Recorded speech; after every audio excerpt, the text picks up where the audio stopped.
Hey, if you love playing team support builds, this one's for you. With Ultimate Sharen and her Battlesuit Melting rounds, combined with Nazeistra's Devotion hand cannon, it's actually a pretty banger of a build. And today we're gonna cover all of the build details, how to change it up for the individual bosses, and what's awesome about it, and what could be better in the game to support more builds like this. Let's do this. Wait, did we just become best friends? So nice to meet you. I think you're cool. The idea here is to strip the enemy of its defense so that it's a lot faster to take him down. So you are using your skills, you are using your weapon, but your job is just to stay alive and debuff the enemy. That's it. All right, let's look at the weapon details. This thing's a beast. So I feel like the unique ability is quite straightforward. The idea is to always be going for weak points. You're gonna decrease the enemy's defense by 30%, and that's gonna last for 3 seconds. There's no cooldown on that. So constantly be hitting that weak point. So this is really great for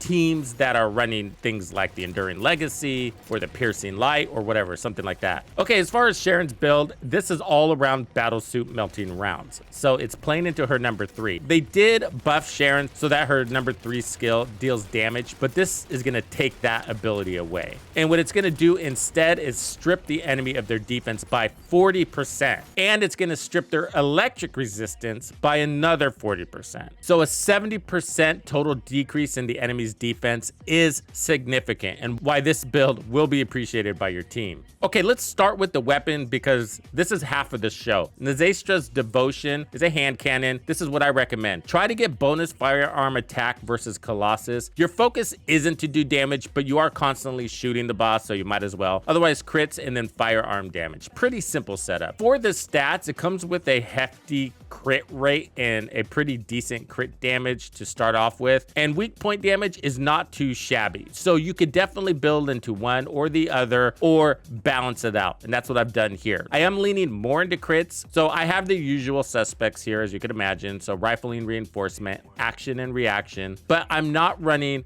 RPMs because it doesn't help us here. So when Sharen's invisible, she does provide a little bit of crit hit rate increase, but we're really not using ambush that much. That's not the point of this skill. We got better insight for more crit chance, better concentration for more crit damage, and then we got fatal critical for both and insight focus for both, and then otherwise weak point sight for weak point damage. For the ultimate special mod, we're going with payout. So when landing a firearm weak point attack, your rounds are not consumed for 3 seconds with a 15-second cooldown. Gives you that feeling of a unlimited mag. We're increasing rounds per magazine by 30% and then leaning more into that with expand weapon charge. Many people prefer to add weapon accuracy here to make sure they're landing more shots on those weak points. And that's also a really good idea because on bosses like the Infernal Walker have that really small weak point on their nose. All her other skills are still in play, but we're not really using them, so I'm not going to focus on them too much. You're not going to be building into any sort of offensive skill damage or weapon damage on this build. It's all going to be focused on duration, haste, and range. And then from there, your survivability. We have a 9.2 second cooldown for the stack. Max stacks are 2. The duration on this thing is 19.6 seconds. That's crazy. So that means they're kind of just hanging around for the boss to walk into them. But don't sleep on the range, because if your range isn't there, it's a pain in the ass to get the boss, and they do tend to avoid these somehow. Nimble fingers for skill cooldown, MP conversion for more skill cooldown. The cost of MP doesn't seem to be a thing. And then we got skill extension for more duration, skill expansion for range. I'm running maximized duration, and that's costing the skill power, but we're not worried about skill power on this build. I'm running Battle of Stamina for HP and skill duration, and then we're running increased HP for our base. Now we need to work on our defense. So psychological victory is really nice here because it's giving us an incoming damage modifier, which is going to work against all bosses, whether you're fighting Molten Fortress or Gluttony or whoever. And then you got an MP recovery so that you can continue to spam your skills more efficiently. But this is technically a flexible slot, so do what you got to do here. I have this currently configured for Gluttony, so I'm running anti-chill here and then here. These are also flexible mods, and you're going to want to change this depending on which boss you're going against. For example, if you were going against Molten Fortress, then you want to put on the burn resistance mods. If you feel like you need more survivability, you can have it. With a quick swap to stim accelerant, you're going to lose a little bit of MP, but you're going to gain a lot more HP. And so that's going to push you up to 21,000, which is a significant increase. And you can make this choice depending on who you're fighting. There's one significant variation we have to discuss for Death Stalker. So so hang on for that one. So I'm running a tingling mixture reactor combined with the hand cannon. You don't really have to go with a matching mount, so just do what you can. And then electric infusion. Again, we're not putting out much skill damage, but it's handy to have a little bit there in case you're killing the minions. And then you got skill duration and skill cooldown. That's what you're really after. So if we look at our stats here, our total skill cooldown is at about 70%. Our duration is at 95. Our range is close to 100. That's basically reaching her cap because the maximized range here is 200%. You do have to lean into the inversion reinforcement to reach your caps. This one's going to help here on hitting 5 or more enemies with the skill, gives you more cooldown and range increase modifier. And this one's also going to give you more range here and more power that stacks up to 15 times. For the external components, go for HP, as much HP as you can load up. And then from there, you're looking for your element resistance. For example, I got max HP here and then fire resistance.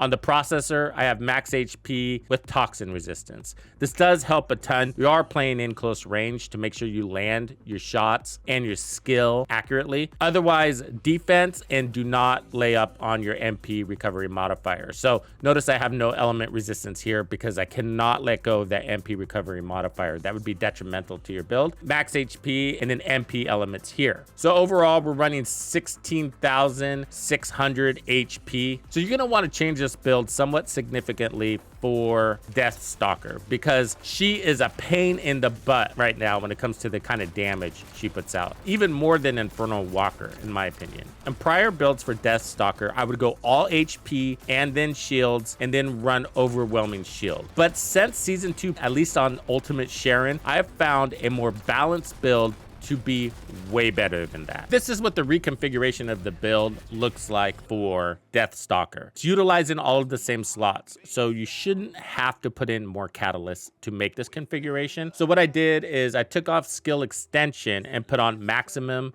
toxic resistance instead. And now we're running perfect anti-venom to match up for the toxic. And I took off the HP with duration for maximized shield because of the debuff. She's going to debuff our ability to heal our HP. So I want to balance out the shield and the defense here. So we're still running psychological victory. This one is really helpful. That's staying with us. You're going to need recovery. Now, sometimes you can get lucky and have a Eugen, but even with Eugen, this is super nice. And so this is going to convert the orbs, the health orbs, to shield recovery orbs. This is a huge quality of life for the Death Stalker. You don't need this for any of the other fights. And then that puts us at 11,000 max HP with 2,000 shield, but a really healthy toxin resistance at 10,700. And you could swap out the auxiliary power to push up your health even more because you don't need to be running fire resistance anymore. If we look at the recommended stats for Death Stalker, they're not always super useful, but in this case, I found that they were. The toxic resistance and the defense are super helpful here. The shields were a little bit lower than their recommendations, but for HP, we're close enough. And so it's the toxic resistance that really made a big difference here. And if you were running this build, you were everybody's best friend when Gluttony was the top dog in the list of void bosses. Now that he's been nerfed and Molten Fortress, I did find that she's still quite amazing in there. But the ones who really need it are like Death Stalker and the Infernal Walker because they're super tanky. But there's a downside. When using this build with Death Stalker, that's one of the bosses that desperately needs a build like this. You have a ton of defense, but it's still a fight for your survival. Because of that, you're focusing less on damaging the enemy or debuffing the enemy. So with Death Stalker, it's going to take more skill. Now with Infernal Walker, that boss definitely needs this build too. I've been doing this with public lobbies and I'm finding that sometimes I get lucky and I get a really nice team, but lately I've been going in there and seeing things like 3 VSs, and I know VS is stronger than ever now, but it's just not cutting it. It's specifically their fault. Their builds are strong, but still Sharen isn't going to combine well with those kind of builds. And the reason why is because they're not really using their weapons. So defense, which you're debuffing here specifically, reduces all physical damage, like from firearms specifically. And so the skills are bypassing the defense to damage to the applicable resistance. So the TLDR is you need shooters on your team. But when you do get the right team, this build rocks in that fight. And so I'm just going to say it like it is. That's the trouble with team builds like this right now. We don't really have an awesome matchmaking system in the game yet. I know they're working on it, and I know they're talking about a clan system, but something like that would be a lot better. So if you have a coordinated squad, friends, or family that you're playing with, then this build will be especially useful. Otherwise, if you're using public lobbies, you need a little bit of patience because you can get a bad combo of teammates. Let me know what you think. Catch you on the next one.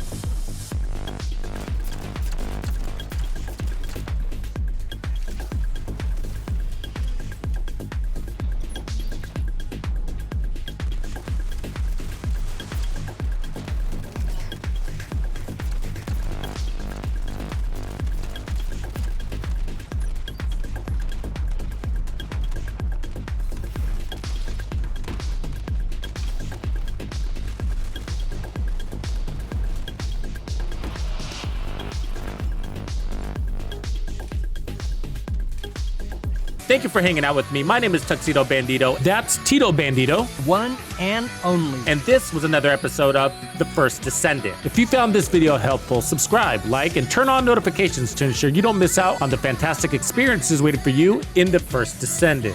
And if you like videos like this, check out the one I have recommended for you right here. If you have anything you want to see covered, be sure to let me know in the comments below. And thank you to all the channel members and donors who make everything possible. Tux Nation wouldn't be without you. When you buy or download anything for The First Descendant, be sure to use Tux's creator code to support the channel. Easy peasy.